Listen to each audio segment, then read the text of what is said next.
है। महोदय, अब तो हमारा तिरंगा झंडा भी हमसे ये पूछने लगा है कि क्या बात है भारत, आजकल फहराने से ज्यादा मैं कफन में दफनाने के क्यों काम आ रहा हूँ। महोदय, हृदय तो उस दिन फट गया जब बूढ़ी माँ अपने बेटे के चिथड़ों को देखकर बोली कि साहब, आप तो भर्ती में 1 इंच भी कम नहीं लेते, मैं आधा शरीर कैसे ले लूं। महोदय, आज इन मानवाधिकारों के कारण इन आतंकियों के बंगलों की आकाओं की नागफनी हंसती है और शहीद हुए हमारे जवानों के आंगन की तुलसी रोती है। जब एक शहीद हुए जवान की विधवा की वेदना चीख चीख कर ये कहती है कि प्यार भी भरपूर गया, मां का सिंदूर गया, नन्हे नौनिहालों की लंगोटियां चली गई, छोटी छोटी बेटियों की चोटियां चली गई, और आपके लिए तो एक आदमी मरा है साहब, मेरे घर की तो रोटियां ही चली गई।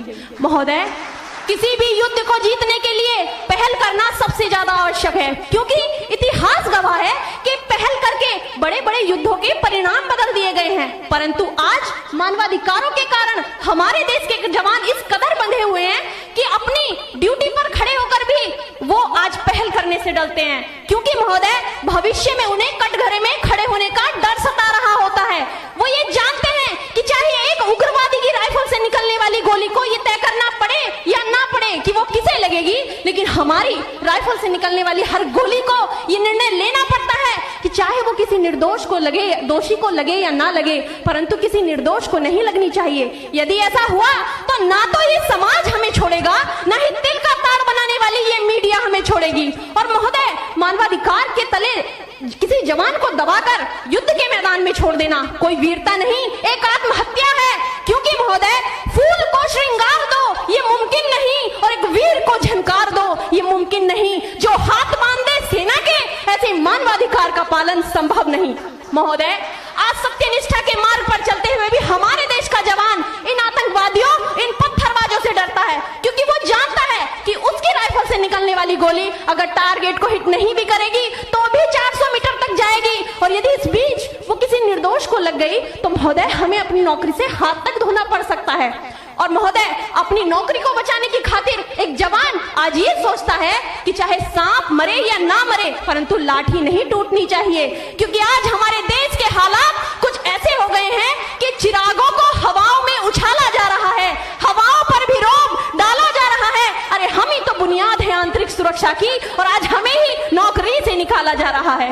महोदय, जब पुलवामा में 44 जवान शहीद हुए, छत्तीसगढ़ में 76 जवान शहीद हुए, तो कोई भी मानवाधिकार की दुहाई देने वाला हमारे पक्ष में आकर खड़ा नहीं हुआ।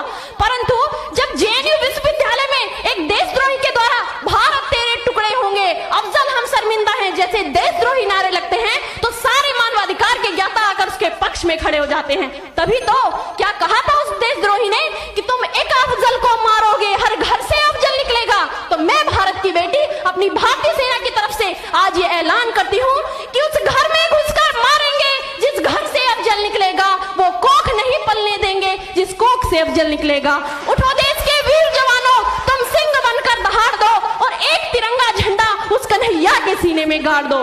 महोदय, अंत में अपनी वाणी को विराम की ओर ले जाते हुए मैं सिर्फ इतना ही कहना चाहूंगी कि मुझे अफसोस है अपने देश की न्यायिक प्रक्रिया पर, जहां आज भी रात के 12 बजे अजमल कसाब जैसे आतंकी के लिए सर्वोच्च न्यायालय के दरवाजे खोल दिए जाते हैं। ऐसे देश से मानवाधिकारों की अनुपालना करते हुए आतंकवाद और उग्रवाद से कभी नहीं निपटा जा सकता। मानवाधिकार के नाम की दुहाइयां देने वालों, सीमा पर लड़ा नहीं जाता, चरखों से शोलों के आगे, रामायण पढ़ी नहीं जाती सीमा पर गोलों के आगे। धरती के घोर मुहासे को एक सूरज ही हर सकता है, क्योंकि एटम बम से रक्षा केवल एटम बम ही कर सकता है। जय हिंद, जय भारत।